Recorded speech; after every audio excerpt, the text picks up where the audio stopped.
আসসালামু আলাইকুম everyone. Welcome to my channel Sinus Mom. সবাই কেমন আছেন? আশা করি ভালো আছেন। আমিও আলহামদুলিল্লাহ ভালো আছি। তো চলে আসলাম নতুন একটি ব্লগ নিয়ে। কালকে যেহেতু ছোট্ট একটা ব্লগ আপলোড করেছিলাম, তো আজকে নিয়ে আসলাম বড় একটা ব্লগ। আশা করি আপনাদের ভালো লাগবে। তো সকাল থেকে স্টার্ট করে দিলাম। তো আমি সকালবেলা একটু মোটামুটি ঘরটা গুছিয়ে নিয়েছি। আর বারান্দা থেকে শুকনো কাপড় চোপড় নিয়ে এসেছি ভাঁজ করার জন্য। আর বারান্দায় গাছে পানিও দিয়ে দিয়েছি। সকাল সকাল যদি এই কাজগুলো করে ফেলি তাহলে সারাদিনের কাজ সহজ হয়ে যায়। তো এই যে বারান্দার যে বালতি, এটা হচ্ছে আমার এসি পানি পড়ে বালতিতে। তো এখানে এই জন্য রেখেছি, এটা সরিয়ে ফেলবো যেহেতু এখন এসি ছাড়া হয় না, যেহেতু শীত এসে পড়েছে। তো ভাবছি বালতিটা সরিয়ে ফেলবো।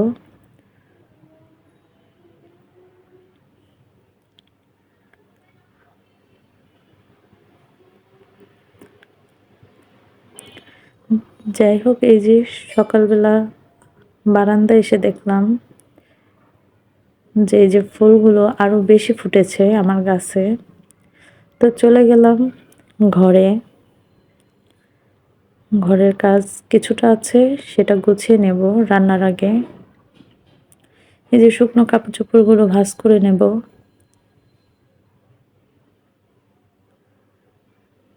তো আরেকটা জিনিস শেয়ার করি আপনাদের সাথে।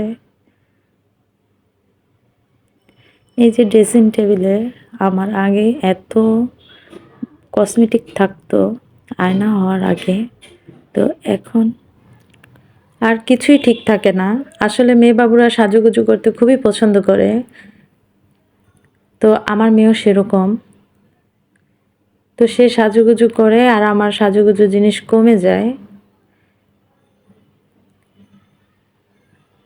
তো এখানে আমি কিছু জুয়েলারিও সরিয়ে রেখেছি, কারণ ওই দেখলে সেগুলো চায় আর নষ্ট করে, তাই আর কি। তো এখানে আমি কিছু বোরখার হেজাব পিন রেখেছি, এটাও ওর সামনে রাখিনি, ওপরে রেখে দিয়েছি যেন ওই ধরতে না পারে।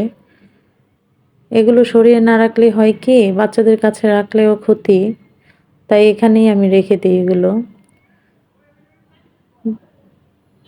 চলে আসলাম রান্নার খাওয়া দাওয়া নিয়ে। তো যাই হোক, এখানে আমি একটা মিক্সড সবজি রান্না করেছিলাম। এই সবজিটা খুবই টেস্টি হয়েছিল। আজকে রান্না আমি দেখাইনি, কারণ প্রতিদিন একই জিনিস দেখালে হয়তো আপনারা বোরিং হয়ে যেতে পারেন, এজন্য আমি দেখাইনি। শুধু কি রান্না করেছি সেগুলোই দেখাচ্ছি। তারপর রান্না করেছিলাম মুরগির মাংস। তো এই মুরগির মাংসটা আমার ছেলে খুবই পছন্দ করে। তো কয়েকদিন যাবৎ মাছ খেতে খেতে বলছে, মম্মি মাছ আর ভালো লাগছে না, এজন্য মুরগির মাংসটা রান্না করে দিয়েছি।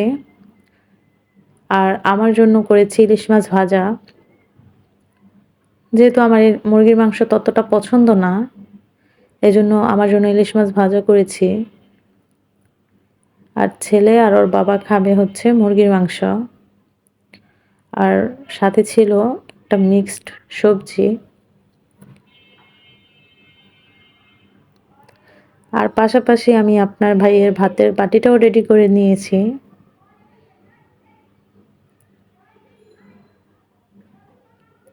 তারপর চলে যাব বিকেলের আইটেমে।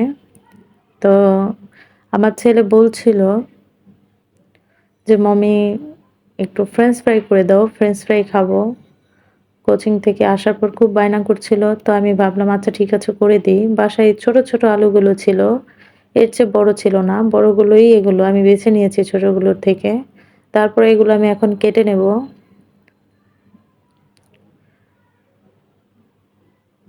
এই যে কেটে নিয়েছি।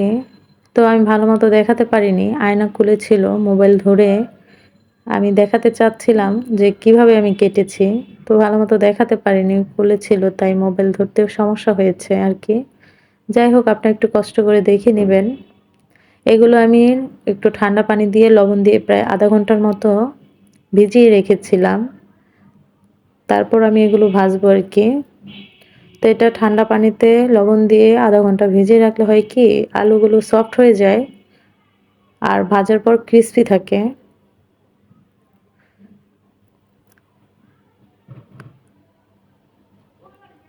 তো এই যে আলুগুলো প্রায় আধা ঘন্টা হয়ে গিয়েছে। আমি এখন এগুলোকে কর্নফ্লাওয়ার দিয়ে এখন মেখে নেব একটু ভালো মতো করে। যে কর্নফ্লাওয়ার নিয়ে নিয়েছি, এগুলো দিয়ে ভালো মতো মেখে নেব। তার সাথে আমি আমার ছেলেকে চিকেন এক পিস ভেজে দেব, ম্যারিনেট করে রেখেছিলাম আগেই। এই যে এইগুলো মেখে নিয়েছি কর্নফ্লাওয়ার দিয়ে, এখন ভেজে দেব।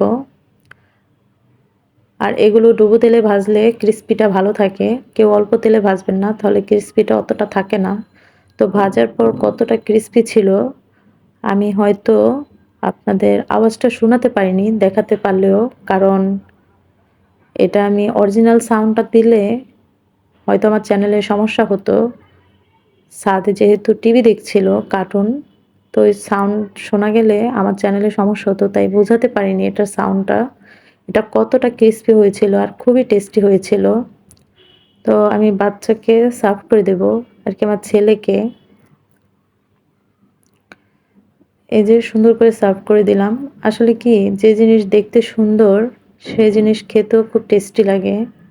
তো এটা আমি সুন্দর করে সার্ভ করে দিলাম। ওকে এক পিসই চিকেন ভেজে দিয়েছি, যেহেতু দুপুরে খেয়েছে চিকেন, আবার বিকেলে আবার রাত্রেও খাবে, এজন্য বেশি আর ভাজিনি। তো যাই হোক, এটা এখন আমার ছেলেকে দেব। তার পাশাপাশি আমার মেয়েও বসবে, কিন্তু ওই ততটা খায় না, কিন্তু আমি সাথে সাথে বসাই, তারপর চেষ্টা করি। যাই হোক, এই খাবারটা খুবই টেস্টি হয়েছিল, ফ্রেঞ্চ ফ্রাইগুলো আর কি।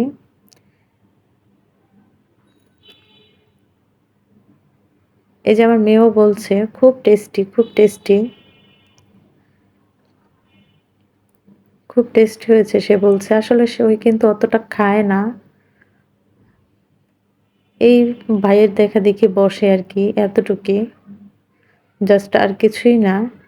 তো বাচ্চাদের নাস্তা খাওয়াতে খাওয়াতে আপনাদের ভাইয়ের আসারও সময় হয়ে গিয়েছে। তো সেও এসে পড়েছে। তো আসার সময় কিছু দরকারি জিনিস নিয়ে এসেছে সাথে করে আয়নার জন্য আর কি। তো যাই হোক, এই যে ওর টুথপেস্ট, টুথব্রাশ নিয়ে এসেছে।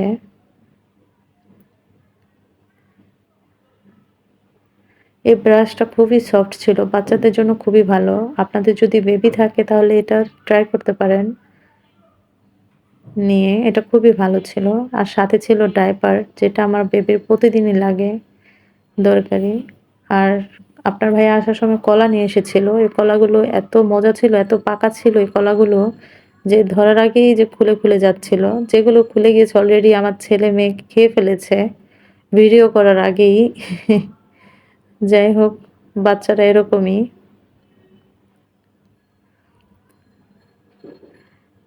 সাথে বেশ কিছু কলম নিয়ে এসেছিল, যেহেতু সাদের সামনের এক্সাম, তো কলম যেন দরকার হলে থাকে বাসায়, এই জন্য আর কি কয়েকটা কলম নিয়ে এসেছিল বাড়তি। আর মেয়ের জন্য আপেল নিয়ে এসেছিল, যেহেতু আপেল খুবই পছন্দ করে। আসলে এগুলো আমার বলতে হয় না, আপনার ভাইও মনে করে নিয়ে আসে। তাছাড়া সে আসার সময় যখন ফোন দেয় তখন আমার মেয়েই বলে দেয় যে ওর কি কি লাগবে। ওই বলে দেয় যে বাবা এটা নিয়ে এসো, আম, আপেল বা কলা, আর কি যে সিজনে যেটা থাকে ওই বলতে পারে সেগুলো আর কি। পুরো স্পষ্ট না হলেও ছোট ছোট এই ভাষাগুলোই বলতে পারে। তো যাই হোক, আমি এগুলো গুছিয়ে নিচ্ছিলাম। আর রাত্রের জন্য এই যে রুটি বানানোর জন্য প্রিপারেশন নিচ্ছিলাম। যাই হোক, আমার বাসায় মাংস হবে আর রুটি হবে না তা তো আর হয় না। আমার ছেলে রুটি মাংস খুবই পছন্দ করে, যখনই মাংস রান্না করি রাতে রুটি বানাতেই হবে ওর জন্য। তো রুটি বানিয়ে নিলাম আর ওকে সার্ভ করে দিব এখন। আমি যে ওকে সার্ভ করে দিয়েছি। তো আমার ভিডিওটি যদি আপনাদের ভালো লাগে অবশ্যই লাইক কমেন্ট শেয়ার করবেন, সাবস্ক্রাইব করতে ভুলবেন না, পাশে থাকা বেল আইকনটি ক্লিক করে দিবেন। যখনই আমি ভিডিও আপলোড করব তখনই আপনার সাথে সাথে নোটিফিকেশন পেয়ে যাবেন।